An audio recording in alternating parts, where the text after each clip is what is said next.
What if I told you that the advice you get at the local range is exactly why your shots keep dropping low and to the left? Stop wasting your hard-earned money on new sights and expensive ammo until you fix the real problem holding you back. You know the feeling. You set up your target, you take a deep breath, you line up your sights perfectly, you press the trigger, and boom! The bullet hits low and to the left again.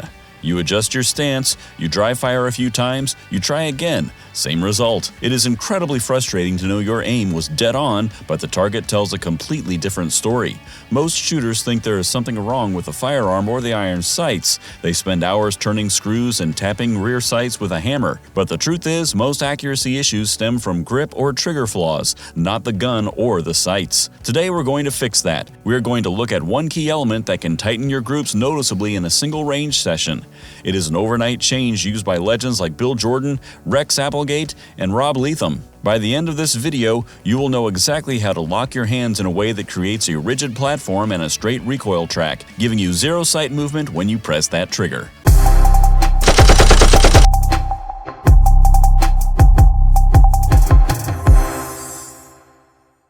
The biology working against you. To understand why we miss, we have to understand the human hand. Your hands are built to work together as a single unit. When you grab a tool or a heavy object, all your fingers close at the same time. This is called sympathetic muscle movement. Your hand tendons and motor units are literally linked together. Some people call this the enslaving effect. When your brain tells your index finger to pull the trigger, those linked tendons tell the rest of your fingers to squeeze too. So as you press the trigger straight back, your bottom three fingers tighten up on the grip. This unwanted pressure pulls the muscle down and to the left for a right-handed shooter. It is not a lack of skill, it is just basic human biology messing with your target practice. You can test this right now without a weapon in your hand. Hold your hand out and make a loose fist. Now pretend to pull a heavy trigger with your index finger. Look closely at your pinky and ring finger. You will see them twitch and pull inward. That tiny little twitch is what sends your bullet 2 inches off target at 10 yards. Now imagine that twitch happening with the explosion of a cartridge going off. No wonder your groups look like a shotgun blast. The ultimate grip fix. So how do we beat our own biology? We do it by maxing out the muscles before they have a chance to twitch. This is where we introduce the crush grip. Fixing this one key element can cut your group sizes in half or more, turning 8-inch groups into 3-inch groups. The concept is stupidly simple but incredibly effective. Hard pressure on your non-trigger fingers saturates those muscles, isolating the trigger finger completely. Think of it like a sponge. If a sponge is completely soaked with water, it cannot absorb another drop.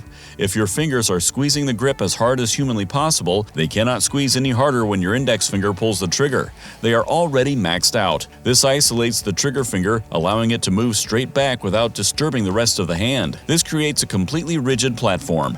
This technique works across all calibers and pistol types. Whether you are shooting a tiny pocket pistol or a massive hand cannon, the crush grip is the absolute answer. Building the perfect hold. Let us break down exactly how to do the crush grip step by step. You can learn this in literally 30 seconds. First, you need to seat your strong hand high on the backstrap. I mean as high as it can comfortably go.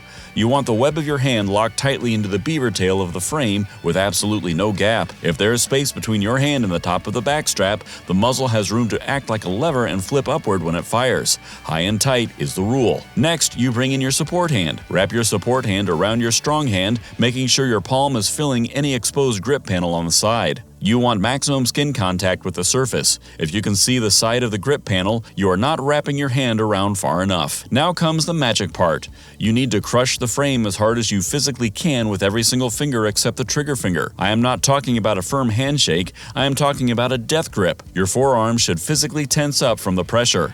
Squeeze until your hands shake, then back off just a tiny fraction so the shaking stops. That is your baseline pressure. While you are crushing the life out of the grip, your trigger finger must remain completely relaxed and independent. The pad of your finger should be centered perfectly on the trigger face. This feels very weird at first. Squeezing with 90% of your hand while keeping one finger totally loose is like trying to pat your head and rub your belly. It takes brain power.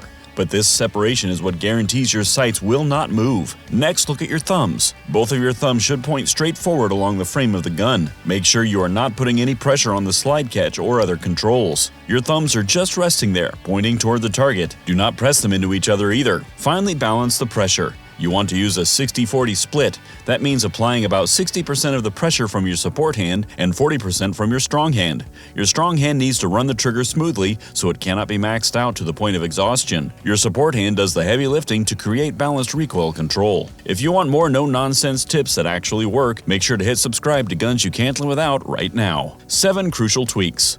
While the crush grip is the fastest way to double your accuracy, there are a few other quick fixes you need to stack on top of it. Think of these as the icing on the cake. Combine these with your new grip and you will become unstoppable. These are 7 no-nonsense drills and concepts for instant gains. First, let us revisit the grip briefly. Remember, high on the backstrap, thumbs forward and your support hand clamping hard. You can actually test if you are doing this right. Set up your phone and film your hands in slow motion while you shoot. You should see straight vertical recoil. If the muzzle twists sideways, you need to clamp down harder with that support hand. Second is your sight picture. So many people focus on the target.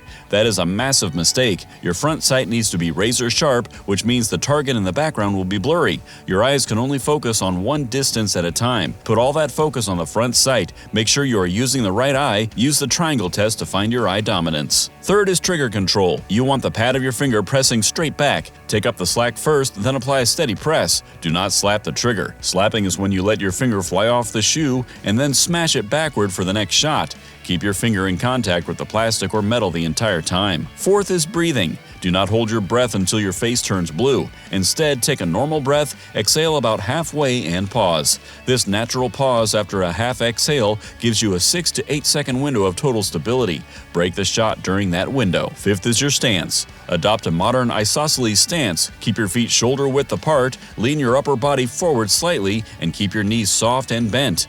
You want to be aggressive, like a boxer getting ready to throw a punch. If you stand straight up and lean backward, the recoil is going to push you around like a bully on a playground. Sixth is follow-through. After the shot breaks, do not immediately drop it to look at your target. Hold your sight picture for a beat after the shot. Call your shot in your head. That means knowing exactly where the sights were the millisecond the primer was struck. Seventh is integrated practice. You need to put all these pieces together. Try doing A-B drills at 7 yards to practice your follow-up shots. These are all basic fundamentals that you can test and apply in one single range session. The pressure wall. Let us talk a little more about the trigger itself.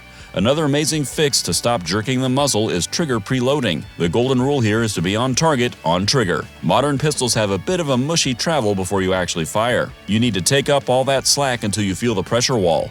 The wall is that firm resistance right before the break. When your sights are aligned, you should already be on that wall. Then you just press smoothly straight back. Instructor Chris Serino and many others teach this exact method as the simplest fix for jerking the trigger. To practice this, you can do a dry fire drill where you press the slide into your belly, stand sideways to a safe target, press the muzzle into your stomach so you can see the top of the slide, and fire while you're resting on the wall. This builds muscle memory so your sights never move when you finally press through. Mastering the micro adjustments. As you practice the crush grip, you will start to notice small things about how your hands interact with different frames. Some frames have aggressive texturing that might dig into your palms when you squeeze at 100% power. Do not let that stop you. That friction is your best friend. It locks the frame into your flesh and bone. If it feels slightly uncomfortable, you are probably doing it right. You also need to pay attention to your wrists. A proper crush grip naturally locks your wrists into place. If your wrists are floppy, the energy of the recoil has an easy escape route, causing the muzzle to flip aggressively. By clamping down with your support hand, you create a rigid structure from your fingertips all the way down to your elbows. This structure forces the recoil to travel straight back into your arms and shoulders, which are much larger muscles capable of absorbing the shock. Patience and persistence. Remember that the journey to perfect accuracy is a marathon, not a sprint. You will have days where your grip feels weak or your trigger press is sloppy. That is completely normal. The key is to recognize when your fundamentals are falling apart and immediately step back. If you catch yourself throwing shots low and to the left again, unload, set it down, and take a breather. Go back to your dry fire practice right there in the shooting bay. Rebuild your grip step by step. Crush the frame, isolate the trigger finger, press the wall. Once you feel that solid, perfectly still break, load a fresh magazine and try again. Never push through a bad string of fire. Always reset your foundation. If you want to keep crushing your goals and mastering your accuracy, subscribe to Guns You Can't Live Without right now so you never miss a lesson.